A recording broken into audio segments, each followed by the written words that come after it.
Je vais revenir sur un point, sur le thème dont nous faisons l'objet de notre partage depuis trois semaines.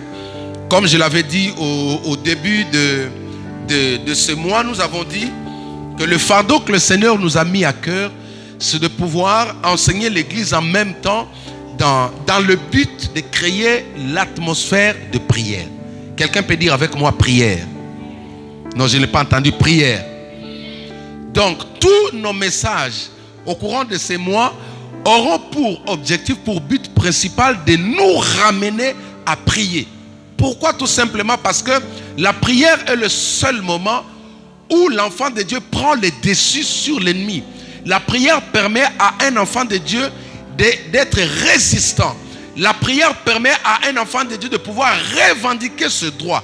La prière permet à un homme de Dieu d'aller chercher, d'aller reprendre des forces sans l'aval de l'ennemi, ce que l'ennemi avait volé dans la vie des enfants de Dieu. Sans la prière, on ne peut pas arracher, parce que ce que l'ennemi a volé dans votre vie, il ne peut pas vous le rendre si vous ne manifestez pas la volonté de pouvoir aller le prendre de force. Raison pour laquelle dans la Bible, dans le livre j'aime beaucoup ce passage, dans Jérémie chapitre 1er à partir du verset 9 au verset 10e, je ne fais que l'introduction. Dieu dit à Jérémie, il dit: je t'ai établi prophète sur les nations pour trois buts. Un, pour que tu arraches. Deuxièmement, pour que tu abattes. Troisièmement, pour que tu ruines. Et quatrièmement, pour que tu plantes. Est-ce que quelqu'un m'entend? Ça veut dire que quand Dieu nous appelle, l'autre fois il a appelé Jérémie, mais aujourd'hui il nous a appelé parce que la Bible dit que le Christ a fait de nous un royaume des sacrificateurs. Donc le même rôle que jouait le prophète dans l'Ancien Testament, le même rôle que jouait le pasteur dans l'Ancien Testament, aujourd'hui nous sommes une famille. Il ne s'agit pas d'un seul homme, du pasteur ou du prophète seulement, mais le Christ a fait naître toute une génération, toute une race, toute une famille. Nous sommes nombreux, nous tous qui avons reçu Jésus-Christ comme notre Seigneur et Sauveur. Nous sommes des sacrificateurs, c'est-à-dire le même pouvoir, le même droit, le même influence qui ont été donnés au prophète Jérémie, nous les possédons aujourd'hui. En tant qu'enfant de Dieu, tu as le pouvoir d'arracher. Dis avec moi, arracher. Si quelqu'un te dit le prière d'arracher n'existe pas, non, ça existe. Je donne un exemple. Quand vous regardez dans 1 Samuel, dans 1 Samuel chapitre 16 ou 15 je crois, vous allez voir que le lion a pris une brebis. Alors que le roi David était encore dans la forêt, il était berger, qui est l'image d'un pasteur, l'image d'un papa, d'une maman responsable qui possède des enfants ou des biens. Quand l'ennemi s'est jeté sur l'une de ses brebis, sur l'un de ses enfants, il n'a pas croisé les bras. Alléluia. David n'a pas croisé les bras, il veut dire non, c'est le lion, c'est un animal féroce, je vais avoir peur. Non. Quand vous êtes responsable, peu importe la taille de l'ennemi, vous n'avez pas droit à reculer devant lui. David a risqué sa vie pour sauver son fils qui était une brebis. Qu'est-ce que la Bible dit? Il a sauté, il a frappé le lion, il a tué et il a arraché quoi, hein? Sa brebis. Donc un enfant de Dieu doit savoir arracher ce qui lui appartient. Alléluia. Beaucoup de gens ont perdu des choses que Dieu leur avait données. Parce que l'ennemi, son problème c'est quoi? Comme j'ai toujours dit, le diable ne crée rien. Le diable n'a pas le pouvoir de créer ni l'or ni l'argent. Est-ce que quelqu'un m'entend? Tout ce qu'il détient, aujourd'hui, il les a volés. C'est pourquoi pour la première fois qu'on a cité le nom du voleur, ça a commencé par lui. Un voleur, c'est quelqu'un qui ne travaille pas. Un voleur, c'est quelqu'un qui vit derrière les autres. Au lieu de vivre même dans le bon sens derrière les autres, parce que ce n'est pas un péché d'être dépendant de quelqu'un.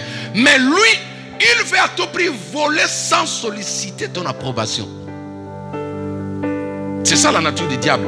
Tout ce que le diable donne à ses adeptes, il les vole quelque part. C'est pourquoi Jésus a dit: je viens bientôt, garde ce que tu as, pour que personne ne vienne te les ravir. Alléluia.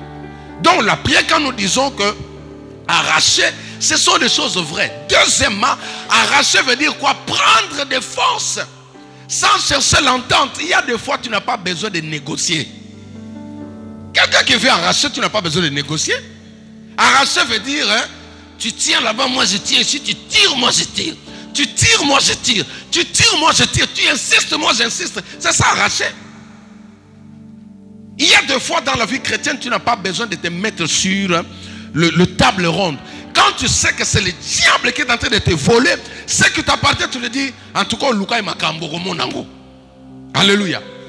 Je vais te montrer que moi aussi je suis mon gars la spirituel. Ça dit que je ne recule pas.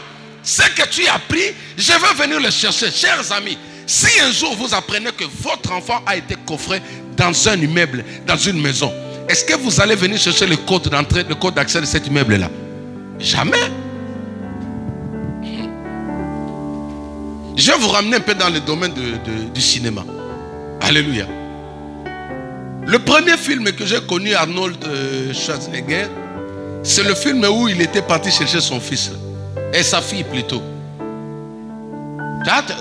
Tu comprends ça, maman? Ah, vous êtes né après, vous ne comprenez pas ça. Les anciens comprennent là. Alléluia. Ça dit que les voleurs ont pris sa fille en otage pour l'utiliser dans une mission que lui ne voulait pas. Maintenant, là où ils sont partis mettre, garder sa fille, mais chers amis, il faut voir comment le gars il a saccagé. Il a tout détruit au péril même de sa vie pourvu qu'il puisse récupérer son enfant.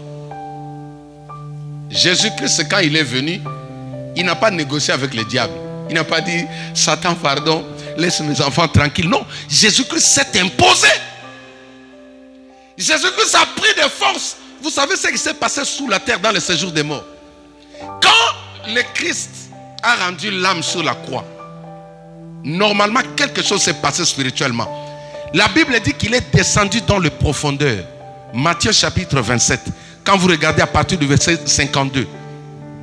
Il est descendu dans les profondeurs, dans le séjour des morts. Il a suivi les diables là-bas. Il est parti lui dire, donne-moi les clés de la condamnation, que tu as condamné les prophètes, tu as condamné David, tu as condamné Noé, tu as condamné Samson à cause de l'adultère, tu as condamné tous les prophètes qui sont passés. Aujourd'hui, je suis venu les chercher des forces.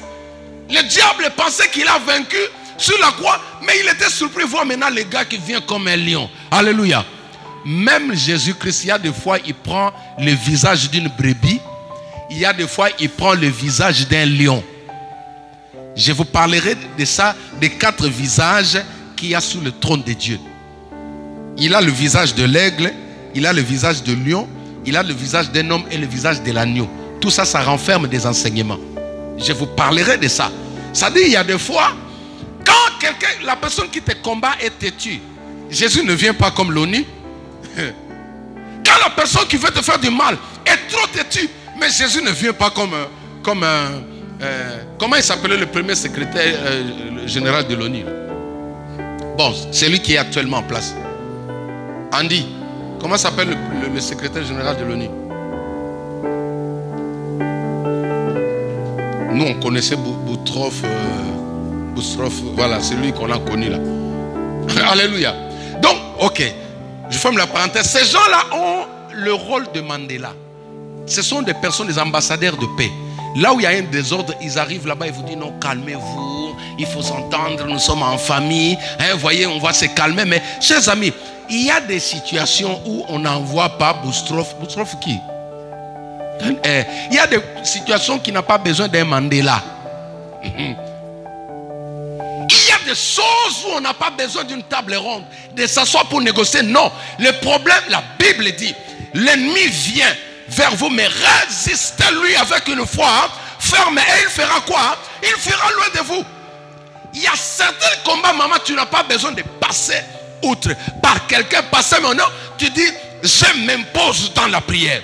Je m'impose, je vais aller dans la profondeur. Je vais voir la personne, l'ennemi en face. C'est pourquoi la Bible nous parle d'arracher. Donc dans la prière que nous faisons, il y a des personnes qui doivent arracher leur guérison. Dites avec moi amen. Il y a des personnes qui doivent arracher leur mariage. L'ennemi ne peut pas faire du bien. Il n'a pas été programmé pour ça. Alléluia. La nature de Satan s'appelle la destruction. Tout ce que le diable donne à un homme, ça produit la destruction dans sa vie. Si le diable te donne la gloire aujourd'hui, ta fin sera tragique. Tous ceux qui ont été soi-disant élevés par le diable, leurs fins ont été tragiques. La Bible dit, seule la bénédiction de l'Éternel qui enrichit et ne se fait suivre d'aucun.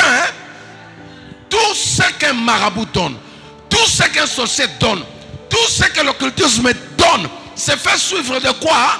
De chagrin.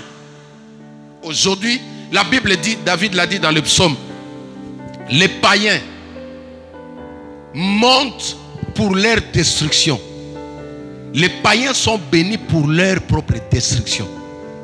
C'est pourquoi vous voyez même les scandales sur le net. J'en ai vu un. Celui-là, c'est une star, l'élévation. Quand ils vont chercher le succès derrière des marabouts, vous voyez la suite. Vous voyez ce qu'ils font? On les a exposés. C'est ça les diables. Tout celui qui marche avec le diable sera humilié. Tout celui qui négocie avec Satan, il sera humilié. Parce que le diable n'a pas été programmé pour faire du bien. S'il te dit, je te donne l'argent, il te dit, dans le langage, le vrai sens, il te dit, je te donne la mort. Le diable ne peut pas. Ce que le diable te donne, n'appelle pas ça bénédiction. Parce qu'à la fin, la Bible dit, le bien mal à qui n'en profite jamais. Tout ce qu'il donne, il le vole. Or, comme tu es conscient que tu as volé quelque part, tu finiras par être humilié. C'est pourquoi la Bible nous appelle à la repentance. Alléluia. Voyez les gens comme Zachée dans la Bible. Pourquoi je parle de ces choses? Zachée dans la Bible, c'est une personne qui a connu la vraie conversion. Quand il a croisé le Fils de l'homme, Jésus-Christ est venu dans sa maison, il s'est dit non. La première des choses que je dois faire, je dois vider tout ce que j'avais pris illégalement, par fraude. Il y a des enfants de Dieu qui règnent aujourd'hui avec des objets volés, qui règnent aujourd'hui avec des élévations fabriquées. Alléluia. Il ne faut pas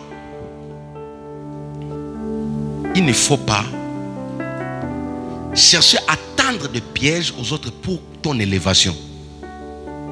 Tu finiras par être exposé. Alléluia. Ne sois pas élevé alors que toi-même tu sais que tu as volé. Même Jacob, il a pleuré. Il a pleuré un jour. Alléluia. Il a volé la bénédiction de son frère. Mais il a payé le prix pour ça. Alléluia. Ça, c'était que mon introduction. Je ne sais pas pourquoi. Je crois que le Seigneur voulait parler à quelqu'un. Nous avons des choses à mettre à part pour que le Seigneur se manifeste dans notre vie. Acclamons le Seigneur.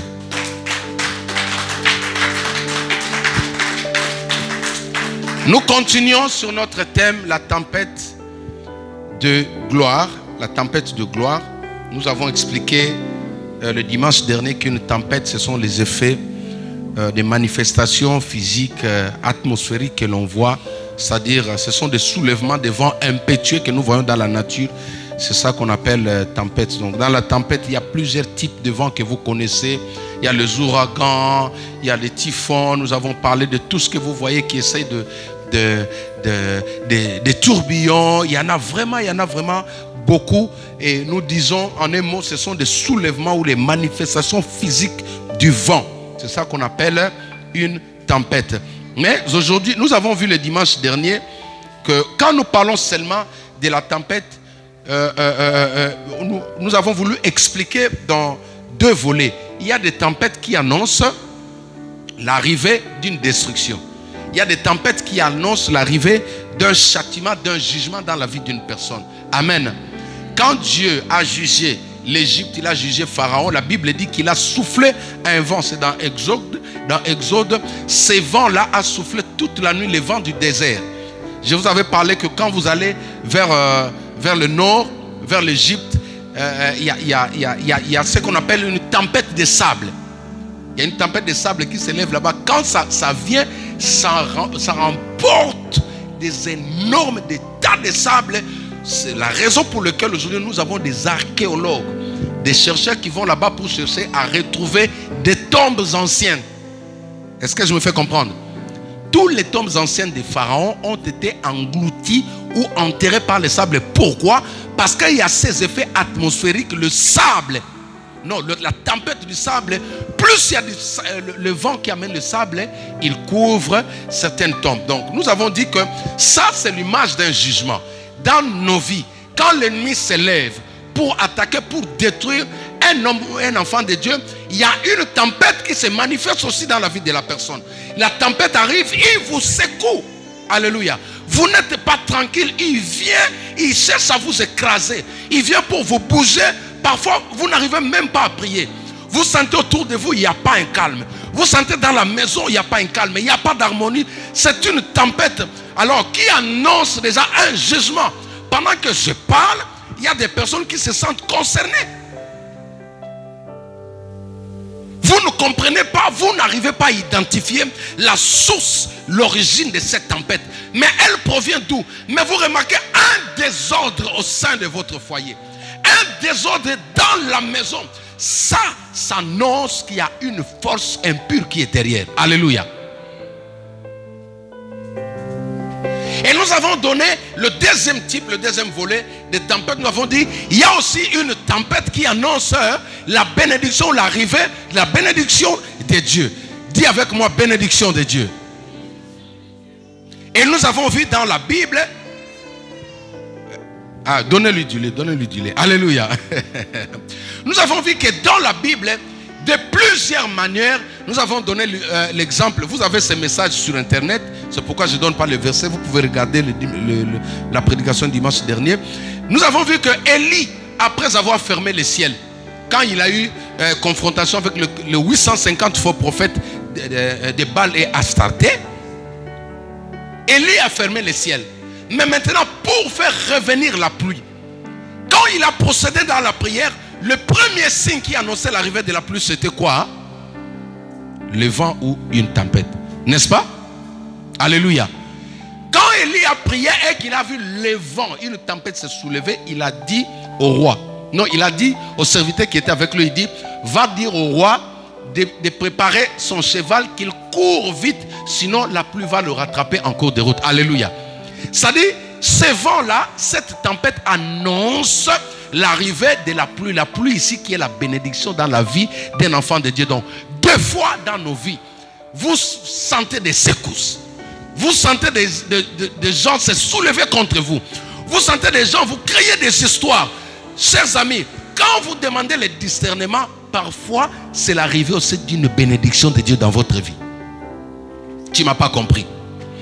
Pourquoi? Tout simplement parce que déjà quand vous regardez même dans Matthieu chapitre 2e, la Bible dit que le Christ lors de sa naissance, il y a eu une étoile qui est apparue dans le ciel. Les mages qui est l'image des gens occultes ont pu repérer l'étoile. Alléluia. Donc avant même que la famille de Jésus, avant que la maman de Jésus puisse être informée qu'il y a un combat, le diable avait déjà vu. Ils ont déjà planifié et le roi qui était sur le trône, il s'appelait comment? Hérode, a dépêché les gens. Écoutez un peu sa malignité. Alléluia. Il dit aux gens, allez prendre connaissance de l'endroit où l'enfant se retrouve et venez me dire. Il le dit gentiment. Alléluia. Il y a certaines personnes qui cherchent à s'informer de ce que tu vas faire dans la gentillesse, mais c'est dans le but de te détruire. Oh, tu n'as pas dit amen. C'est pourquoi des fois, il y a des choses que tu n'as pas besoin seulement de dire. Si les gens voient ton étoile, ils vont commencer à savoir, demain tu vas faire quoi. Lobby ok, what? Quel genre de travail tu aimes dans ta vie, maman Nancy? Est-ce que, qu'est-ce que penses-tu de ton enfant? Non, le problème c'est quoi? Ils ont vu l'étoile dans ton enfant. Maintenant, ils veulent passer par toi. Et comme tu n'es pas prudent, tu vas leur dire, ah non, mon enfant ici, lui je veux qu'il soit. Quand tu dis ça, papa, le combat de ton fils commence là. Parce que ces gens-là, quand ils viennent se renseigner, ils ne viennent pas avec des cornes. Regardez un destructeur, il dit, allez vous renseigner. J'étais ce jour-là dans le palais royal. Alléluia. On était tous, lui, Hérode était là. Moi, j'étais à côté. On mangeait. Quand on a fini, on a pris du Coca-Cola. Maintenant, les mages sont arrivés. Il leur a dit, allez-y. Ils ont dit, roi, nous avons aperçu une étoile. Il a dit, ah bon? L'étoile annonce quoi? Il dit, non, ça annonce l'arrivée d'un roi. Il dit, ah bon? Moi, je suis sur le trône. Vous me dites qu'un nouveau roi vient de naître. Ok. Maintenant, il dit, non, je dois tuer le roi là. Alléluia. Il les envoie, il dit, allez-y. Il s'est levé, j'étais là. Il s'est levé, il dit, allez-y doucement. Renseignez-vous, posez la question bonnement. Regardez là où l'étoile se situe. Faites attention à ce que vous dites aux gens. Tu n'as pas besoin d'étaler ta vie devant n'importe qui pour qu'on pense que tu les aimes. Alléluia. Moi, je fus comme ça. Je vous donne mon exemple pour que vous ne soyez pas fâchés. Alléluia. Moi, j'étais comme ça. Il y a quelques années ici, c'est ma femme qui m'a délivré de ça.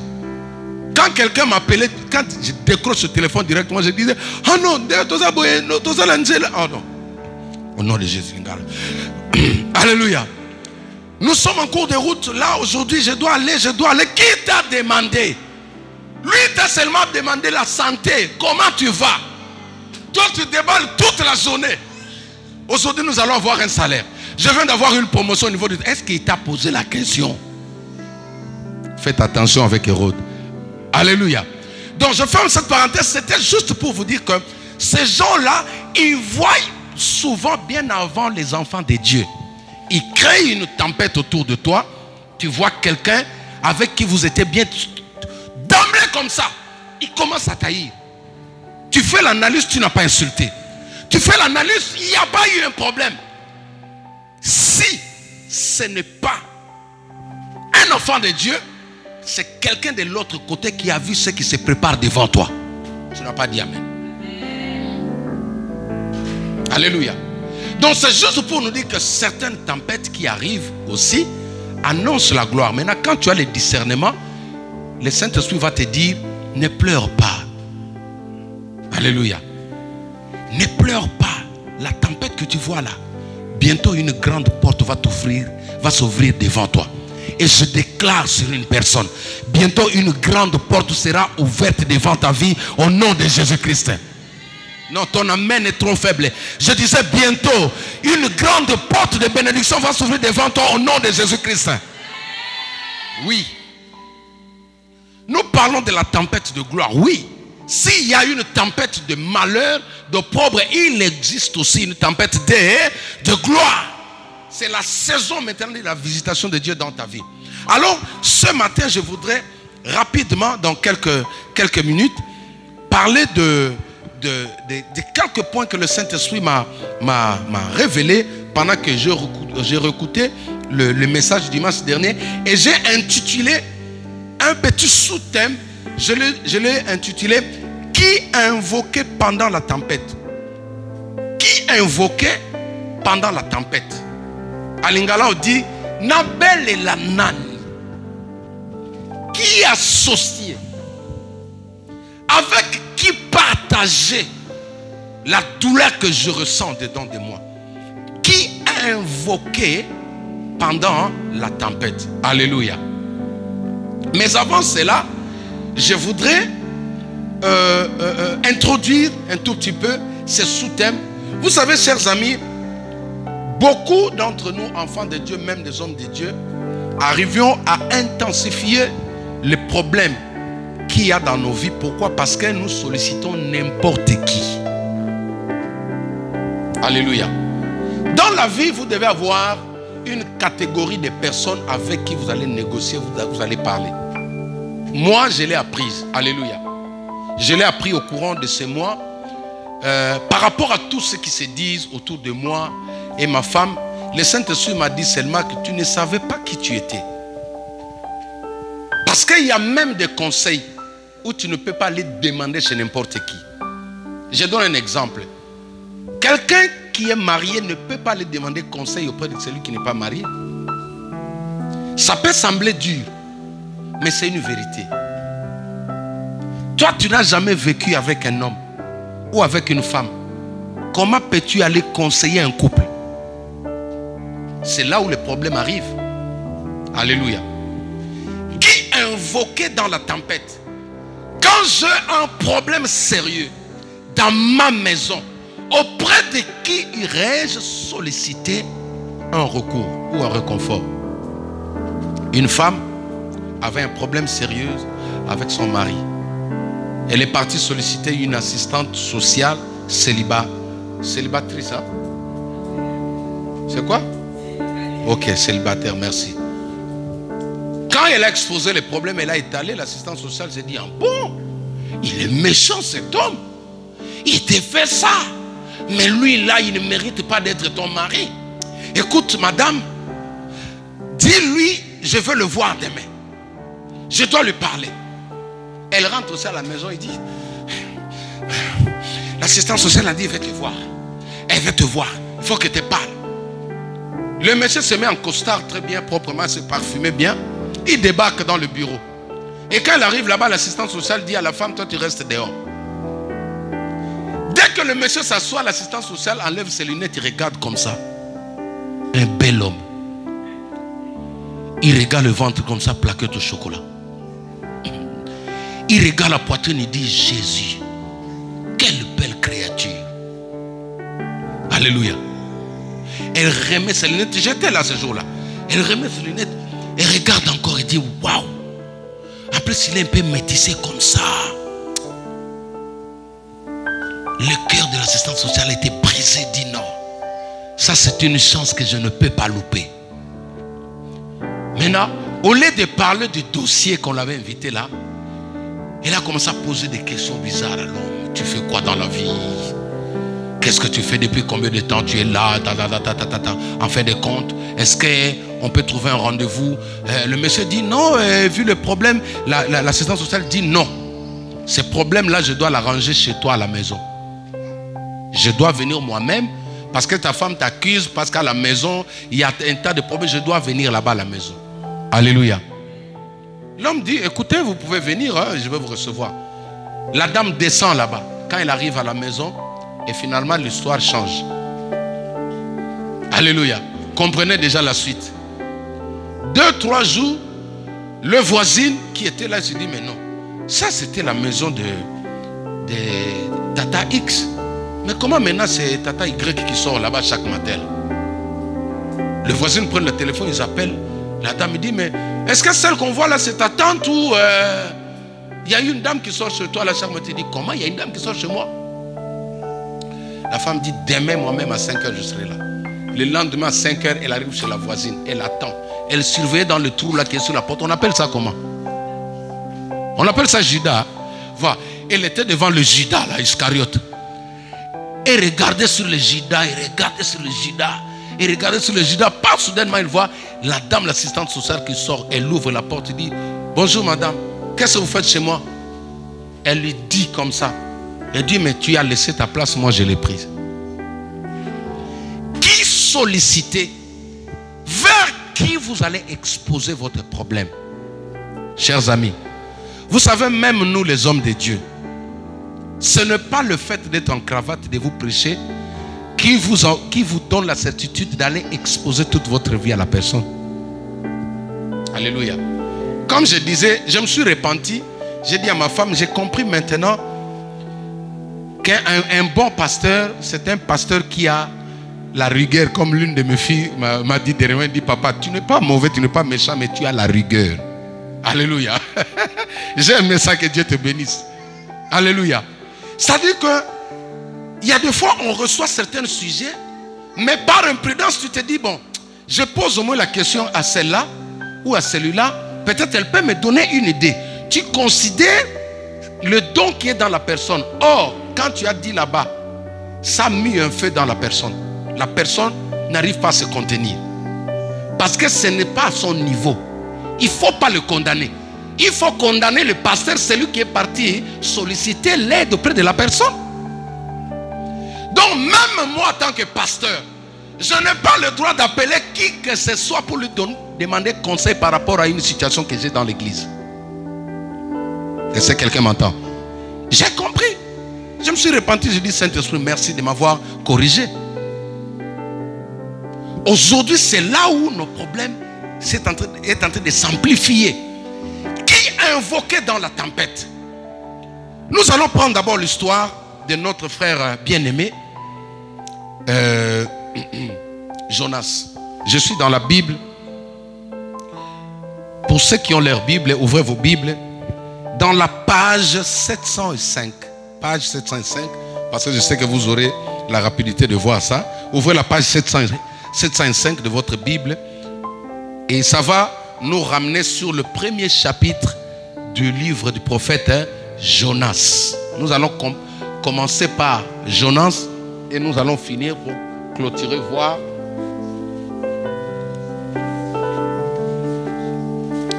Est-ce que quelqu'un a trouvé? Jonas chapitre 1er, verset 4 jusqu'au verset 5. Andy, viens me faire la lecture. Pendant qu'il arrive, on acclame le Seigneur. Tu n'as pas acclamé? Viens.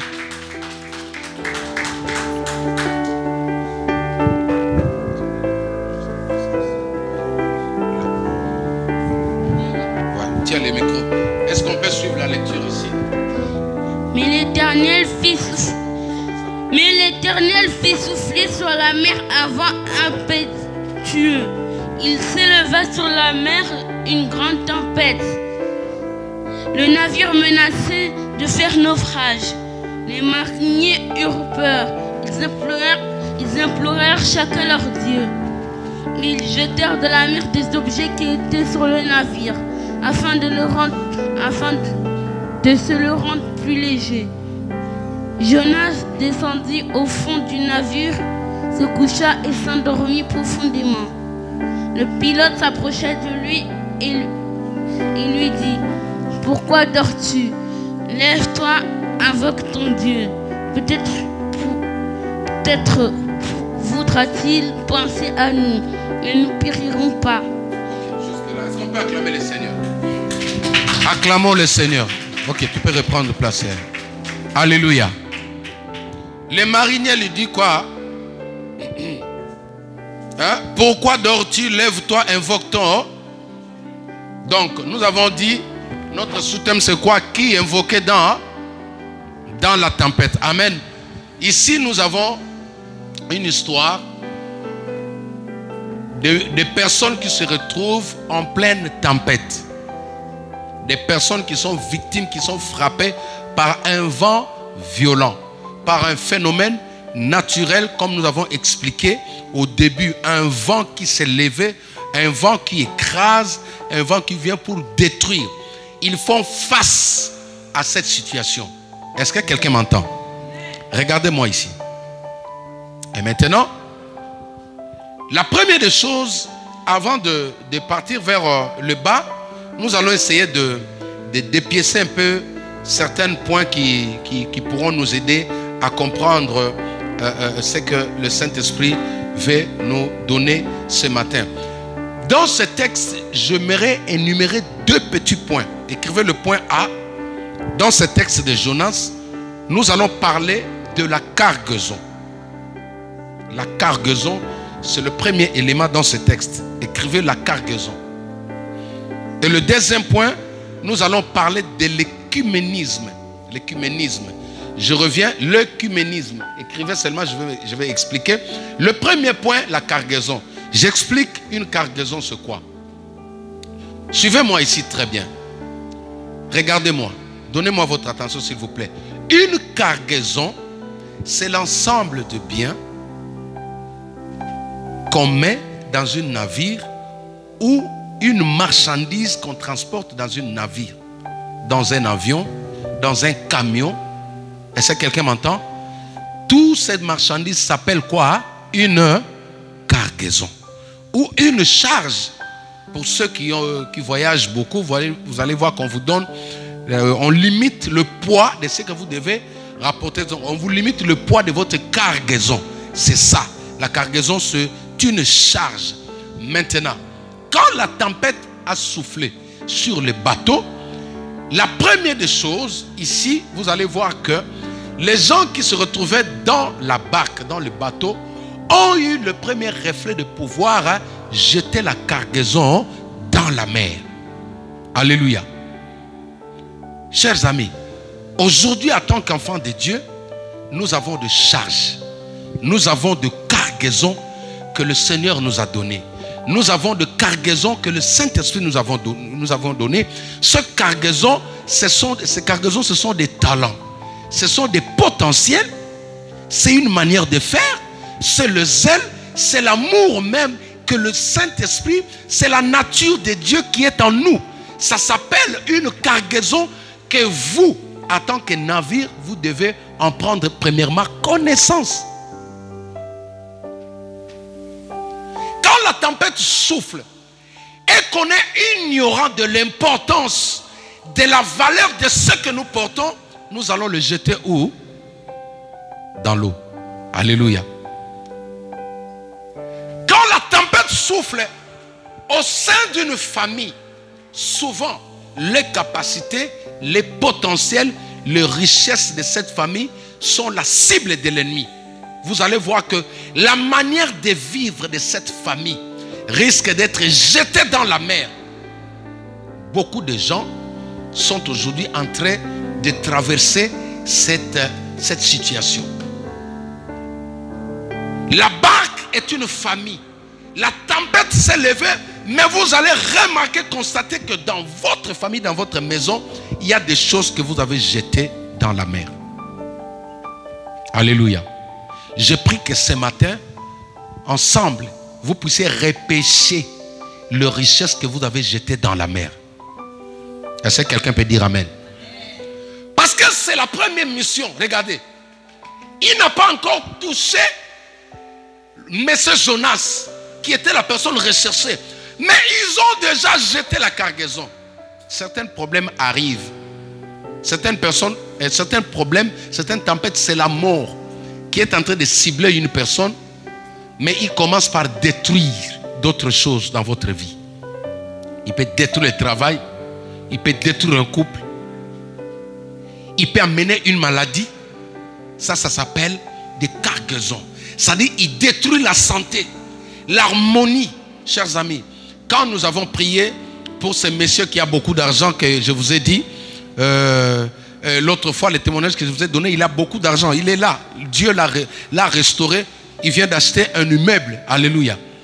Ils m'ont invité récemment, j'étais là-bas, j'ai vu l'immeuble, je dis non, notre Dieu il est génial. Alléluia. C'est le monsieur qui voulait que je lui demande l'argent que j'avais refusé. Je dis donne ta vie à Christ. Amen. J'ai des enfants qui ont des moyens. Alléluia. Mais les jours où le Seigneur va les toucher, ils vont donner plus que ce que j'allais demander. C'est pourquoi je ne demande jamais. Si quelqu'un vous dit il est venu pour de l'argent, il faut dire non, il n'est pas comme ça. Alléluia. Le but d'une tempête, c'est que tu puisses jeter une richesse que tu as. Les qualités que tu as, tu dois les conserver au moment où les problèmes sont en train de t'entourer. Enfant de Dieu, conserve le potentiel dans la barque qui est ta vie. Conserve les qualités dans la barque qui est ta vie. Ne le jette pas dans l'eau. Dieu pleure. Dieu va nous juger le dernier jour en rapport à ce qu'il t'avait donné. Les jours où j'étais ravi en esprit, quand les anges m'ont amené, quelque part, ils m'ont fait voir plusieurs uniformes devant moi. Il y avait un écran devant moi. Ils m'ont montré un enfant, un bébé qui marchait à quatre pattes. La voix me dit, c'est toi. J'ai commencé à observer cet enfant. Chers amis, tout ce que nous faisons sur terre là, un jour vous allez voir ça. Votre vie va vous passer en revue comme ça en une seconde. Je me suis vu alors que je marchais à quatre pattes. On me dit c'est toi. Je m'admirais, mais entre parenthèses, j'étais beau, hein? Alléluia. J'ai remarqué seulement que là j'étais vraiment beau plus qu'aujourd'hui. Là aujourd'hui je suis vraiment là. Bon, alléluia. Maintenant, la voix a commencé à m'instruire des choses. Il m'a dit des choses. Regarde bien, regarde ça. Après, ils m'ont amené quelque part. dans cet endroit-là, il y avait plusieurs tuniques, des tenues de service. La voix me dit, tu vois sur toutes ces tenues que tu vois là, toi tu n'as pas le droit de prendre une tenue là. Moi je dis pourquoi?